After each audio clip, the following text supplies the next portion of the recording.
ప్రపంచ దేశాలతో వాణిజ్య యుద్ధానికి తెరలేపిన అమెరికా సుంకాలతో ఆధిపత్యం చెలాయించాలని ప్రయత్నం చేస్తుంది.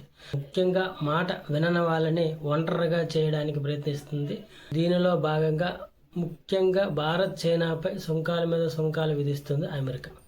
అయితే ఇప్పుడు అమెరికా మాట ఎవరు పెద్దగా పట్టించుకోకపోవడంతో నాటో G7 దేశాలపై ఒత్తిడి తెస్తుంది.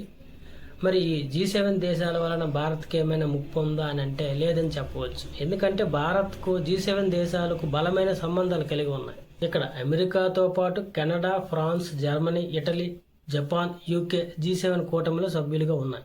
అమెరికా, కెనడా తప్పించి మిగతా ఈ France, Germany, Italy, Japan, UK భారత్కు మంచి సంబంధాలు కలిగి ఉన్నాయి.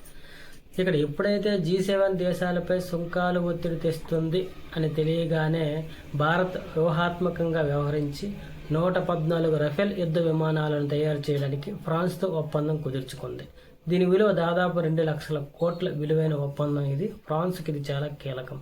అలాగే భారత్, జపాన్ భాగస్వామ్యం కూడా ఇటీవల చాలా పెరిగింది. ఆగస్టులో ప్రధాని మోడీ జపాన్ పర్యటించారు. ఈ సందర్భంగా భారత్ వచ్చే 10 ట్రిలియన్ యువాన్ పెట్టుబడి పెట్టనున్నట్లు జపాన్ ప్రైవేట్ కంపెనీ కూడా ప్రకటించడం తెలిసిందే. ఇది జపాన్, భారత్కి ఆర్థికంగా ఇరు దేశాలకు చాలా ముఖ్యం. ఇకపోతే యూకేలో మోడీ 2025 జూలైలో పర్యటన చేసి ఫ్రీ ట్రేడ్ అగ్రిమెంట్ పై సంతకాలు చేశారు. ఇక ఇటలీ, జర్మనీ సభ్యులుగా ఉన్న యూరోపియన్ యూనియన్తో భారత్ మరో వాణిజ్య ఒప్పందంపై కసరత్తు చేస్తుంది. ఇప్పటికీ ఈ 2 దేశాలతో భారత్ మంచి సంబంధాలు ఉన్నాయి. కాబట్టి G7 దేశాలతో భారత్పై ఎటువంటి ప్రభావం ఉండకపోవచ్చని నిపుణులే చెప్తున్నారు.